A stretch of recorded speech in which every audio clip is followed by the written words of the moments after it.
ভারত, বাংলাদেশ ও পাকিস্তানে হানাফির সংখ্যা বেশি কেন? এইটা ইরাকের সাথে সম্পৃক্ত, এই জন্য বেশি।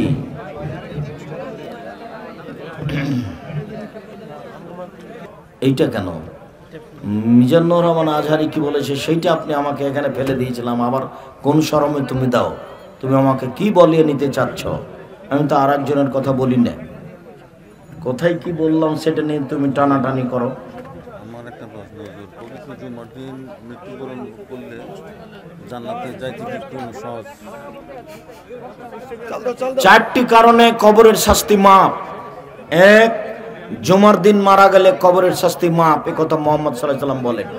দুই, সূরা মুলক রাতে পড়লে কবরের শাস্তি হবে না। তিন, পেট ব্যথায় মারা গেলে কবরের শাস্তি হবে না। চার, শহীদ হয়ে গেলে কবরের শাস্তি হবে না। একটাই সহজ, বাকিগুলো সহজ নয়। কি বলেন তো সেটা? সূরা মুলক। রাতে ঘুমানোর সময় তো সূরা মুলক পড়বেন নিয়মিত, কবরের শাস্তি মাফ হবে, এই কথা মুহাম্মদ সাল্লাল্লাহু আলাইহি ওয়াসাল্লাম বলেছেন। কোথায় দেখতে পাবো? উপদেশ বইয়ে দেখা যাবে। শায়েখ আল্লাহর জন্য ভালোবাসি। আমার প্রশ্ন হলো, কোরআনে জবর জের পেশ তো নবীজির ইন্তেকালের পরে আবিষ্কার করা হয়েছিল, এখন এটা কি বিদআত হবে? জি না। আজও আপনি লাগায়েন না, আপনি না লাগিয়ে পড়েন।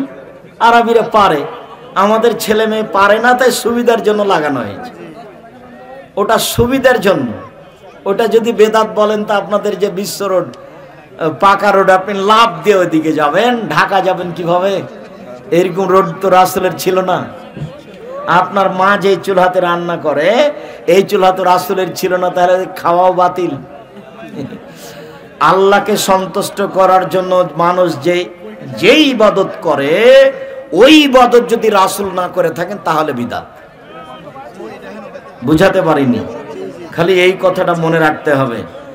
আল্লাহকে সন্তুষ্ট করার জন্য মানুষ এমন ইবাদত করলো যে ইবাদত রাসূল করেন। কোনটা আব্দুর রাজ্জাক সাহেব? একটা বলেন তো।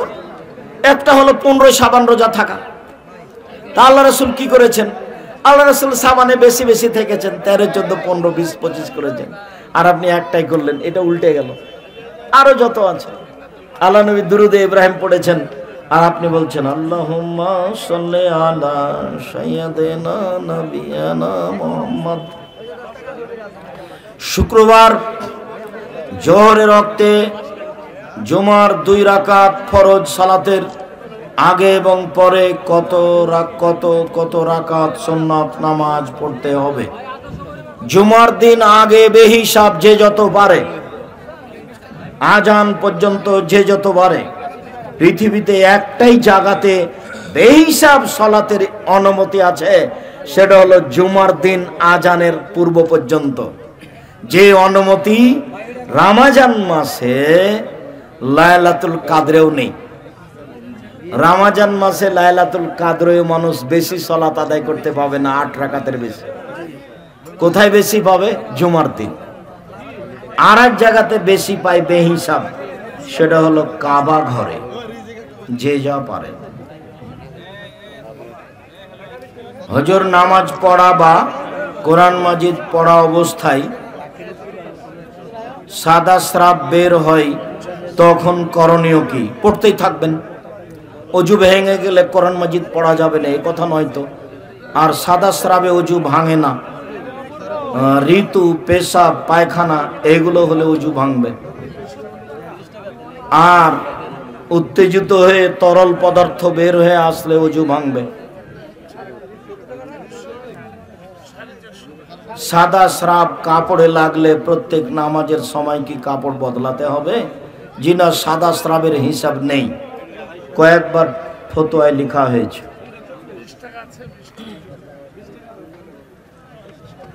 কি তাহাজ্জুদের নামাজ কিভাবে পড়ব? 2 রাকাত দিয়ে চালু করেন। সেদিন যে কি মসজিদ আসেনি, খুতবা দিচ্ছিলাম যে এইদিকে একটা শিলমান্দিতে, সেদিন তো বলেছি যে অন্তত 2 রাকাত দিয়ে চালু হোক। তো কেন? আল্লাহ নবী বলেছেন, কে যদি রাতে 2 রাকাত সালাত আদায় করে তাহলে ওর নামটা ওইসব তালিকায় থাকবে যেই তালিকাতে বড় বড় পরহেজগার ব্যক্তির নাম আছে, যারা একবারে নবী রাসূল সালেহ সিদ্দিক ওলিয়া উলিয়া, তাদের তালিকাতে আপনার নামটা পড়ে যাবে রাতে যদি আপনি 2 রাকাত সালাত আদায় করতে পারেন। আপনি বেশি করেন, 4 রাকাতে আসেন, 6 রাকাতে আসেন, 8 রাকাত হলো রাতের সালাত তাহাজ্জুদ, 1 রাকাত বিতর মিলে হলো 9 রাকাত, 3 রাকাত বিতর মিলে হলো 11 রাকাত, 5 রাকাত বিতর মিলে হলো 13 রাকাত। এই হলো মোট সালাত। বিতির বেড়ে 13 রাকাত, বিতির বেড়ে 11 রাকাত, বিতির বেড়ে 9 রাকাত। 1 রাকাত বেশি পড়ার চেষ্টা করবেন, 5 রাকাতও পড়বেন মাঝে মধ্যে। প্রশ্ন, সন্তান মায়ের দুধ কতদিন খাবে? যতদিন বুকে দুধ আছে। দুধ মা প্রমাণের জন্য 2 বছর, আর নিজের বাচ্চা মায়ের দুধ খাবে যতদিন বুকে দুধ আছে।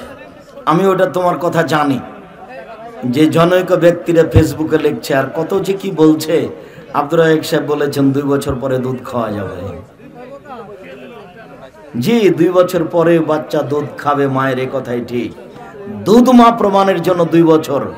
2 বছর পরে যদি কোনো বাচ্চা, 2 বছর বয়স হওয়ার পরে যদি কোনো বাচ্চা কোনো মহিলার দুধ পান করে, সেই মহিলা তার দুধ মা হবে না। 2 বছরের মধ্যে দুধ পান করলে সেই মহিলা তার দুধ মা হবে।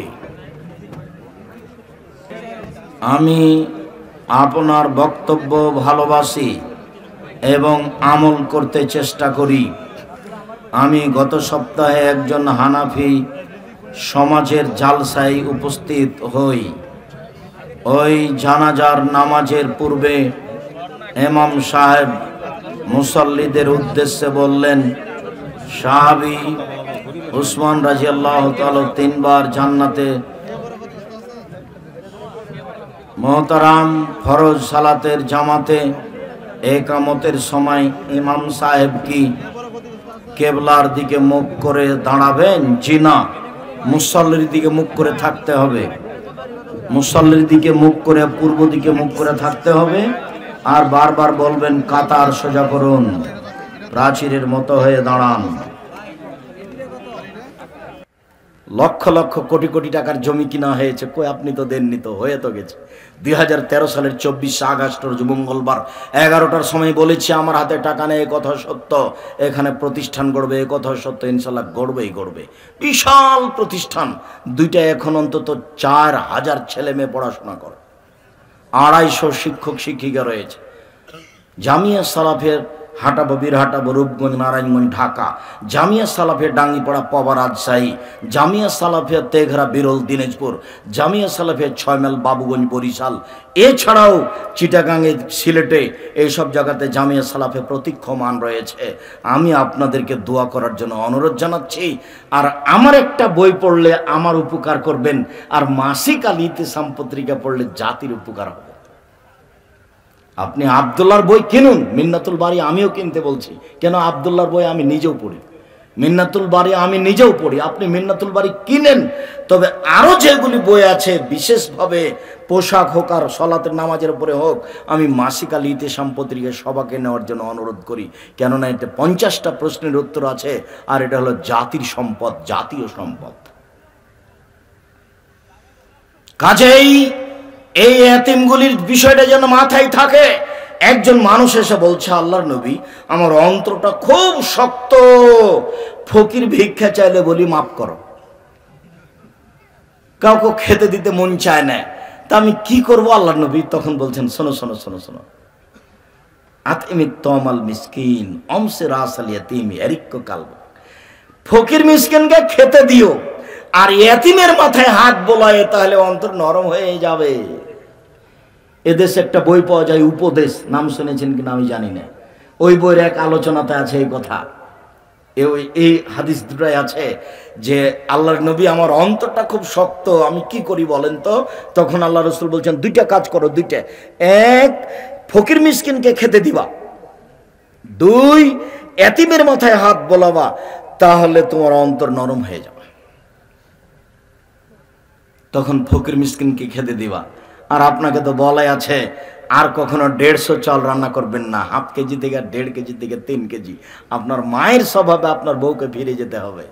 150 চাল রান্না করেছেন, দুপুরে মেহমান এসেছে, তখন আপনার স্ত্রী বলছেন কি করবে কি করবে, ভাত দিলে তো সবটি খেয়ে নেবে, এক কাজ করো চানাচুর বিস্কুট দিয়ে বিদায় করে দাও। আপনার মা ঢেঁকিতে ধান ভেঙে ভাত রান্না করতো। আপনার মাকে এখনো জিজ্ঞাসা করেন তো, তার বয়স 80 বছর, কোনোদিন মেহমানকে এভাবে বিদায় করেছে নাকি? আপনার মা ওই চুলা থেকে আগুন বের করে খড়ের সাথে একসাথে দিয়ে ফোঁক দিয়ে জ্বালিয়ে ভাত রান্না করে, এতগুলো মানুষের ভাত রান্না করতে পারেন ঢেঁকিতে ধান ভেঙে। আর আপনার স্ত্রী যেখানে রান্না করে সেখানে ফ্রিজ আছে, গ্যাসের চুলা আছে, সব কিছু আছে, তারপরেও আপনার স্ত্রী নাক সিটকানি দেন, তুমি এত রাতে মেহমান নিয়ে এসেছ, তুমি রাস্তাঘাটে খাওয়াই নিয়ে আসতে পারো নি। বউকে আমি তালাক দিতে বলিনি, তবে আমার পরামর্শ থাকলো, আপনার স্ত্রীকে আপনার মায়ের স্বভাবে ফিরে যেতে হবে, এছাড়া আপনি মেহমানকে মূল্যায়ন করতে পারবেন না। আমার দিনী বোন, আমি আপনাকে কষ্ট দিতে চাইনি, তবে আপনাকে আমি বলতে চাচ্ছি যে মেহমানের জন্য ভাত রান্না করতে শিখুন। দেবর, ভাসুর, ভাগ্নে, ভাগ্নি, স্বামীর ভাই, বন্ধু, শ্বশুরের আত্মীয় স্বজন, সবার জন্য রান্না করার জন্য প্রস্তুত থাকেন, আল্লাহ বরকত দিয়ে দেবে। আপনি 3 মাস করেন, দেখবেন টাকা পয়সা বাড়িতে বেশি হয়ে গেছে, হবেই, বলা লাগবে না। বলে আব্দুর রাজাক সাহেব বলেছেন বাড়ির নাম কি মেহমান খানা, ওটা আমার মা রেখেছে, বাড়ির নাম মেহমান খানা। তো এখন তো আর ওখানে থাকি না, প্রতিষ্ঠানের ভিতরে থাকি। তো এখন আমি প্রতিষ্ঠানে প্রতি মাসে কিছু টাকা পয়সা দিই, আপনি যাবেন প্রতিষ্ঠানে, খাবেন, ইনশাল্লাহ সমস্যা নেই। এরপরে যদি বাসায় পরিবেশ আসে তাহলে আপনাকে খাওয়ানোর ব্যবস্থা করা হবে। মেহমানকে দেখে আমরা ভয় পাই না, হিন্দু হোক আর মুসলমান হোক আর যাই হোক না কেন, 1 দিন হোক না 10 দিন হোক, যেতেই তো চাচ্ছেন না। কখন যে রাজশাহী যাবেন অপেক্ষা আছি। আর বৃহস্পতিবার শুক্রবার অবশ্যই যাবেন, সম্পূর্ণ পরিবার যাওয়ার চেষ্টা করবেন। আমার মনে বড় স্বাদ, আমি এদেশের মাটিতে উন্নত মানের প্রতিষ্ঠান গড়বই ইনশাআল্লাহ। মাসাকিন, ফকির মিসকিনকে খেতে দাও, সম্মান করো, তাহলেই জান্নাত পাওয়া যাবে সহজেই। পৃথিবীর মানুষ শুনে রেখো, ফকির মিসকিনকে যদি খেতে দিতে পারো, একসাথে 3টি বড় কাজের নেকি হবে। 1, আল্লাহর পথে জিহাদ করলে যত নেকি হয়, ফকির মিসকিনকে খেতে দিলে তত নেকি হয়। 2, রাতে তাহাজ্জুদ পড়লে যত নেকি হয়, ফকির মিসকিনকে খেতে দিলে তত নেকি হয়। 3, নিয়মিত নফল রোজা থাকলে শাবান মাসের 1 তারিখ থেকে 15 দিন পর্যন্ত থাকবেন, বৃহস্পতিবার সোমবার থাকবেন, প্রতি মাসে 3 দিন থাকবেন, আরাফার দিন থাকবেন, মহরমের 2 দিন থাকবেন। নিয়মিত রোজা থাকলে যত নেকি হয়, ফকির মিসকিনকে খেতে দিলে তত নেকি হয়। একসাথে এক কাজে 3 নেকি। আমি যদি বুঝাতে না পারি তাহলে আমি অক্ষম, বুঝাতে পারলাম না। এক কাজে 3 নেকি, 3টায় কোনোটাই কম নাই। 1, আল্লাহর পথে জিহাদ, বিনিময় জান্নাত। 2, রাতে তাহাজ্জুদ, বিনিময় জান্নাত। 3, নফল রোজা সেম, বিনিময় জান্নাত। সবটাই দামি দামি ইবাদত, একটা দিয়ে 3টা পাওয়া যায়। বলেন তো সেটা কি? ফকির মিসকিনকে খেতে। তোমার স্বভাব আমার মনে আছে, তুমি মোটরসাইকেল নিয়ে ভিতরে যাচ্ছিলে বাড়ির দিকে, তখন একজন ফকির দরজায় দাঁড়িয়েছিল, তখন তুমি বিরক্ত হয়ে বলছিল সরো সরো, তাড়াহুড়ার সময় রাস্তা ঘেরে আছে, ঝামেলা পাকা এখানে, সরো তো। তোমার স্বভাব এইটা। আর ফকিরে ভিক্ষা চাইলে খালি বলো মাফ করো। তুমি তো আমার পরামর্শ নেওনি মুরব্বী ভাইজান, আপনি তো আমার পরামর্শ নেননি, আমার পরামর্শ ভুলে গেলেন। আমি বলেছি স্ত্রীকে বলবেন, এই শোনো, বাসা থেকে যখন বের হব তখন 50টা 100 টাকা 10 টাকা নোট দিও তো। 500 টাকা নোট পকেটে থাকে, ফকির যখন আসে তখন আমি বলি মাফ করো, ভাঙতি নেই। আমি কত ক্ষমা চাইবো ফকিরের কাছে বলো তো? দিন রাত আমার ক্ষমা চাইতে যেতে পার হচ্ছে।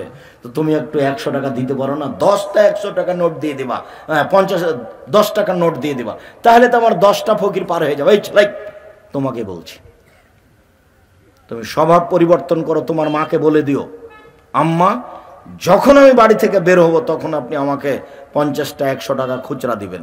এটা উচিত, আপনার মায়ের উচিত, আপনার স্ত্রীর উচিত, জরুরি। উপস্থিত বৈঠকের দিনই মুসলিম বোন শোনেন, আপনাকে বলছি, সংসার করার অর্থ ভালো করে রান্না করতে পারা নয়। সংসার করার অর্থ আব্দুর রাজ্জাক সাহেব আসলে নিজ হাতে স্বাদ করে রান্না করে খাওয়াবো, আমি এটা চাচ্ছি না। আমি চাচ্ছি যে আপনার স্বামীর পকেটে, আপনার ছেলের পকেটে আপনি খুচরো টাকা দেন, যাতে করে ফকিরকে মাফ করুন এই কথা বলা না লাগে।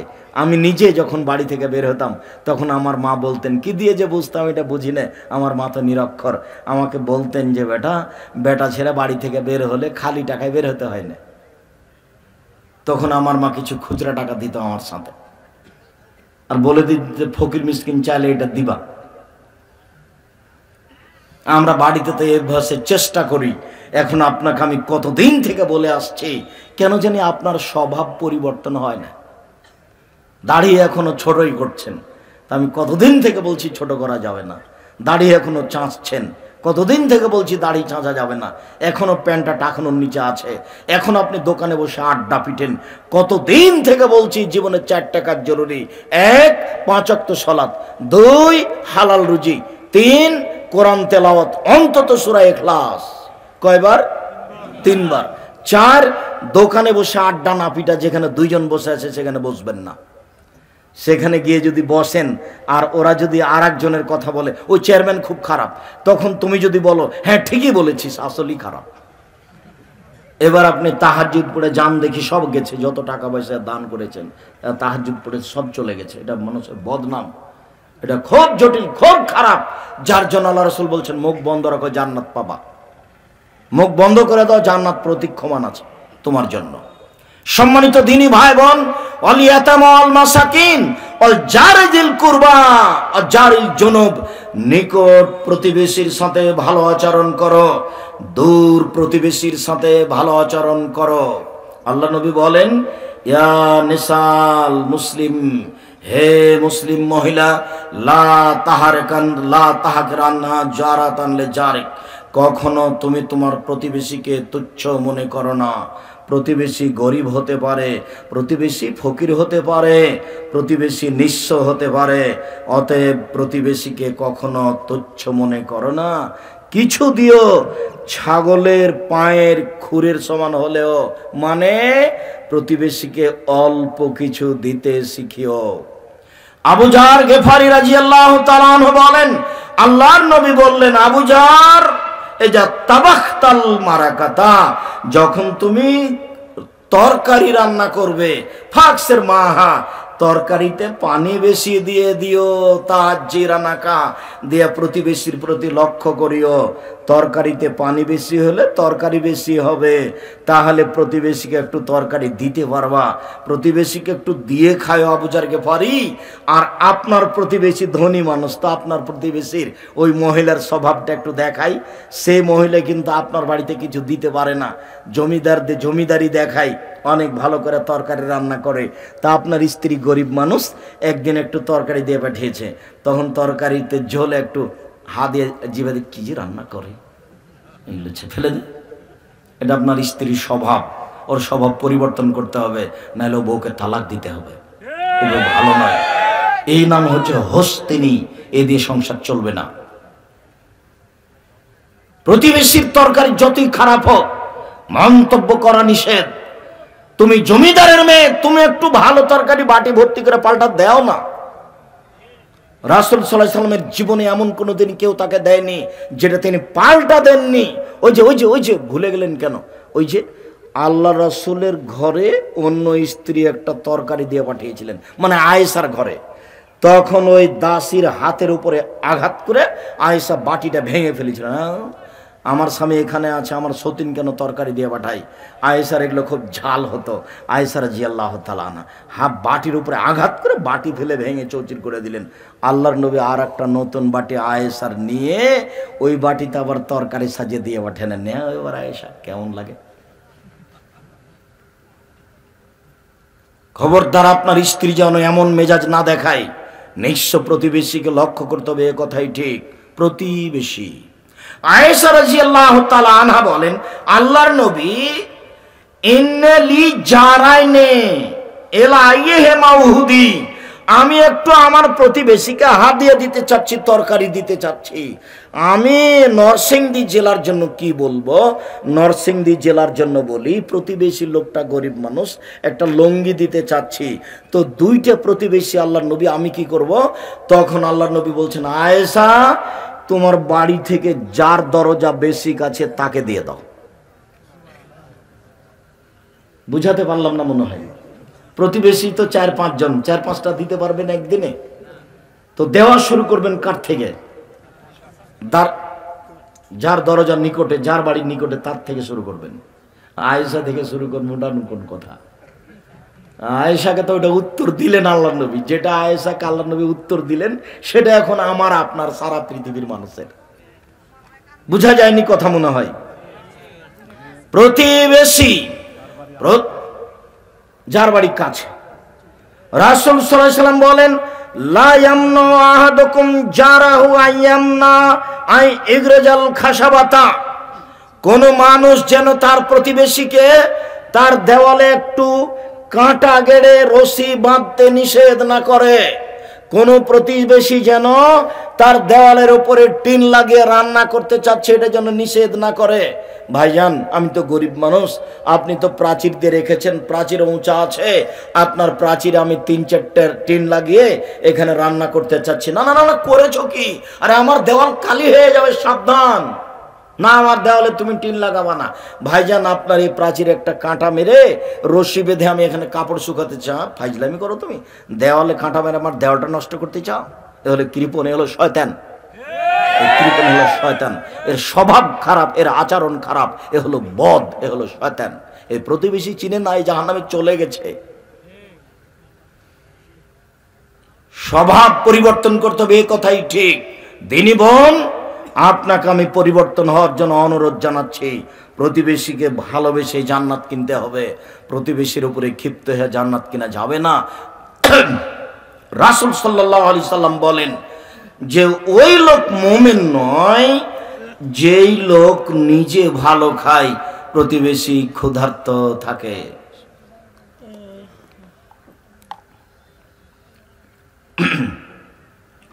একটা লোক এসে বলছে, আল্লাহ নবী, কাইফা আলমানে আহসান্ত আসাত, আমি যে ভালো মানুষ এটা আমি কি দিয়ে বুঝবো? আল্লাহ নবী বলেন, তো আমি যে ভালো মানুষ এটা আমি কি দিয়ে বুঝবো? আমি যে খারাপ মানুষ এটা আমি কি দিয়ে বুঝবো? তখন উত্তর দেখেন তো আল্লাহ নবী কি বলছেন। আল্লাহ নবী মুহাম্মদ সাল্লাল্লাহু আলাইহি ওয়াসাল্লাম বলেন, শোনো শোনো শোনো শোনো, এই যা স্বামীটা আমি জিরানেকে একলনতা হাসান্তা ফাঁকা দাসান্তা, তোমার প্রতিবেশী যখন বলবে তুমি ভালো, তখন তুমি ভালো। ওই যা স্বামীটা মিনো আসাতে ফাঁকা দাসাতা, যখন তোমার প্রতিবেশী বলবে খারাপ, তখন তুমি খারাপ। তাহলে তো আব্দুর রাজ্জাক সাহেবকে দাওয়াত দেওয়ার আগে প্রতিবেশীকে জিজ্ঞাসা করতে হবে যে আব্দুর রাজ্জাক সাহেব ভালো না মন্দ, তার বক্তব্য শোনা যাবে কিনা। তাহলে তার পারিবারিক অবস্থা দেখি, তার প্রতিবেশীকে জিজ্ঞাসা করি, যে জিজ্ঞাসা করতে হবে জরুরি। তাছাড়া এভাবে ফাঁকা বক্তব্য শুনে হবে? হুজুর পর্দার বক্তব্য দিচ্ছে, হুজুরের বাড়ি ঘেরা নেই কেন? বাড়ি তো হচ্ছে নরসিংদী জেলা, কুমিল্লায়। আব্দুর রাজ্জাক সাহেব কুমিল্লা নরসিংদী বলে কি বলতে চাচ্ছেন? আমি বলতে চাচ্ছি আপনার বাড়ি ঘেরা নাই, আপনি নাকি 5 ওয়াক্ত সালাত আদায় করেন, তাহাজ্জুদ পড়ায়। বউ যেখানে রান্না করে সে সবাই দেখতে পায় তাকে। এর নাম পরহেজগারিতা, এর নাম ধর্ম, এর নাম ধর্ম, এর নাম আহলে হাদিস নয়। রাসূল সাল্লাল্লাহু আলাইহি ওয়াসাল্লামের পদ্ধতিতে জীবিকা নির্বাহ করতে হবে, তার নাম আহলে হাদিস, তার নাম রাসূল সাল্লাল্লাহু আলাইহি ওয়াসাল্লামের পদ্ধতি। ফাওয়ালু খাসমান ইয়াউমুল কিয়ামা জারান, প্রথম বিচার হবে দুইজন প্রতিবেশীর। আব্দুর রাজ্জাক সাহেব থামেন থামেন থামেন থামেন, কতদিন শুনেছি আপনার মুখে যে প্রথম বিচার হবে নামাজের, সালাতের। আজকে যে বলছেন প্রতিবেশীর, জি, আল্লাহর হক হলো নামাজ, সালাত। তো আল্লাহর হকে যেটা প্রথম বিচার হবে সেটা হলো সালাত, নামাজ। আর সামাজিক পরস্পরের অধিকার রাখে। ইনি আমার প্রতিবেশী, ইনি আমার উপরে হক রাখেন, আমি তার প্রতিবেশী, তিনি আমার উপরে হক রাখেন। এইটাতে যদি 19-20 হয়ে যায়, তাহলে এইটার বিচার হবে প্রথমে, মানে মানুষের অধিকারে প্রথম বিচার হবে প্রতিবেশীর, আর আল্লাহর অধিকারে প্রথম বিচার হবে নামাজের। না, বুঝাতে পারলাম না? আল্লাহ যেগুলি আমাদের কাছে চান, আল্লাহ চান এই 5 ওয়াক্ত সালাত আদায় করো, আমার জন্য। এই সুবহানাল্লাহ বলো, আমার জন্য। এই সিয়াম থাকো, রোজা থাকো, আমার জন্য। এই দান খয়রাত করো, আমার জন্য। তো এগুলো কার জন্য করব? আল্লাহর জন্য। তো আল্লাহ যখন জিজ্ঞাসা করবেন এটা কেন করনি, এটা কেন করনি, তখন প্রথম কোনটা আসবে? সালাত। এবার প্রতিবেশী, মানুষের হকে কোনটা আসবে? প্রতিবেশী। খুব জটিল।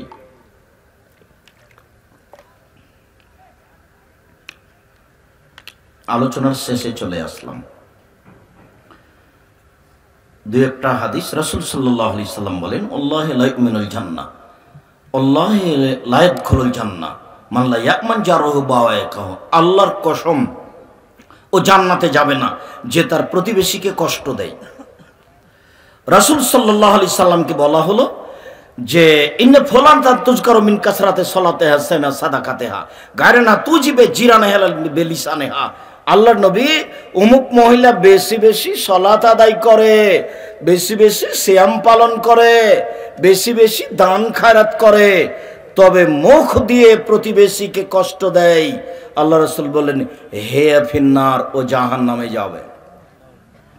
এক। দুই, আল্লাহ নবী, অমুক মহিলা কম কম সালাত আদায় করে, কম কম সিয়াম পালন করে, কম কম দান খয়রাত করে, তবে মুখে প্রতিবেশীকে কষ্ট দেয় না। আল্লাহ নবী বললেন, হে ফিল জান্নাহ, ও জান্নাতে যাবে। যে তিনটা আল্লাহ নবী উল্লেখ করেছেন প্রত্যেকটার বিনিময় জান্নাত। এক, বেশি বেশি সালাত মানে তাহাজ্জুদ, বিনিময় জান্নাত। দুই, বেশি বেশি সিয়াম মানে নফল রোজা, বিনিময় জান্নাত। তিন, বেশি বেশি দান মানে সবচেয়ে শক্তিশালী ইবাদত, পাওয়ারফুল ইবাদত দান। দান পৃথিবীতে সবচেয়ে শক্তিশালী ইবাদত। দান করলে আল্লাহর রাগ মিটে যায়। দান করলে মানুষের পাপ মিটে যায়, পানি যেমন আগুনকে নিভিয়ে দেয়। দান করলে বিচারের মাঠে এইভাবে দান ছায়া হয়ে থাকবে।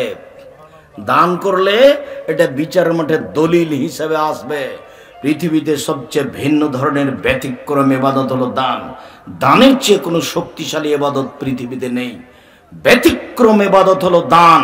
এই মহিলা বেশি বেশি দান করে, বিনিময় জান্নাত, কিন্তু প্রতিবেশীকে কষ্ট দেয়, যার কারণে বিনিময় জাহান্নাম। চারটা জিনিস আছে যার সব কিছু আছে তার, চারটা জিনিস আছে যার সব কিছু আছে তার, চারটা জিনিস নেই যার কোনো কিছু নেই তার, চারটা জিনিস নেই তার জীবন ধ্বংস তার, চারটা জিনিস নেই যার কোনো কিছু নেই তার, চারটা জিনিস আছে যার সব কিছু আছে তার। এক, আল জারুস সালেহ, ভালো প্রতিবেশী। দুই, আল মারাতুস সালেহা, ভালো স্ত্রী। আব্দুর রাজ্জাক সাহেব, কি দিয়ে বুঝবো ভালো স্ত্রী একটু বলবেন? হ্যাঁ, সেটাও বলবো। কিভাবে বলেন তো? এ যা নাজারা এলাইহা সাররাথ, বইয়ের সাথে কথা বললে হাসি মুখে বলে এক। দুই, ওই যে আমার আহাতাথ, স্বামী স্ত্রীকে আদেশ করলে স্ত্রী পালন করে। তিন, ওই যা গাবা আনহা হাফেজাথ, যখন স্বামী বাড়িতে থাকে না তখন মোবাইলে কারো সাথে গল্প করে না, নিজেকে হেফাজতে রাখে। এই তিনটে গুণ আছে যার, সেই হলো ভালো নারী। তিনটে গুণ আছে যার, সেই হলো ভালো নারী। এক, স্বামীর সাথে কথা বললে হাসি মুখে বলে। দুই, স্বামী আদেশ করলে পালন করে। তিন, স্বামী যখন বাড়িতে থাকে না তখন নিজেকে হেফাজতে রাখে, বাইরে চলে যায় না, চাচার বাড়ি যায় না, খালার বাড়ি যায় না, আত্মীয় স্বজনের বাড়ি যায় না, দেবরের সাথে গল্প করে না, কারোর সাথে মোবাইলে গল্প লিপ্ত হয় না। এই হলো ভালো নারী। চারটে জিনিস আছে যার, সব কিছু আছে তার। এক, ভালো প্রতিবেশী। দুই, ভালো স্ত্রী। তিন, একটা ভালো গাড়ি, সাইকেল হলেও যেন বারবার চেন না পড়ে। চার, আল বাইতুল ওয়াসে, প্রশস্ত ঘর। অন্তত মেহমান যেখানে বসে সেটা একটু বড় করে করবেন। 5 জন 10 জন প্রতিদিন যেন মেহমান খায়। আর আজ থেকে বলে দিবেন বউ যেন 150 চাউল রান্না না করে। উপস্থিত বৈঠকের মুসলিম বোন, এই স্বভাব আজ থেকে বাতিল। কি করতে হবে বলেন আব্দুর রাজ্জাক সাহেব? অন্তত ½ কেজি আমরা তো মাত্র 200 চালের খাবো, তা আর যে 300 চাউল, বলে 300 চাউল ফকিরে খাবে, ফকির নাই তো গরু ছাগলে খাবে, সেটা নাই তাহলে বাড়ির উপরে রেখে দেও, পাখিতে খাবে। তুমি অল্প চাউল রান্না করার স্বভাব বাতিল করো, ফকির মিসকিনকে খেতে দিতেই হবে। সম্মানিত দিনী ভাই বোন, আজকের সংক্ষিপ্ত আলোচনা এ পর্যন্ত করে আমাদের কাছে যে বই পুস্তকগুলি আছে, বিশেষভাবে মাসিক আল ইতিসাম পত্রিকা, বিশেষভাবে আব্দুল্লাহর বই লেখা দেখছি মিন্নাতুল বারি, এছাড়াও যদি কে বড় লাভবান কে বড় ক্ষতিগ্রস্ত, রিজিক আছে আব্দুল্লাহর লেখা বই, রিজিক আছে, রিজিক কিভাবে রিজিক হয়, বরকত কিভাবে আসে, বিশেষ করে আব্দুল্লাহর বইগুলি দেখছি। মাসিক আল ইতিসাম পত্রিকা নেবেন, ইয়ার মিন্নাতুল বারি নেবেন, আর রিজিক, এই কয়েকটা জিজ্ঞাসার উত্তর দিনী মুসলিম ভাই বোন। আর ওই মমর্ষ হতে কবর পর্যন্ত, আব্দুল্লাহর আম্মার লিখা মমর্ষ হতে কবর পর্যন্ত, সমঅধিকার নয় মর্যাদা চাই, কেন এই নির্যাতন কি তার প্রতিকার, এই বইগুলি আছে।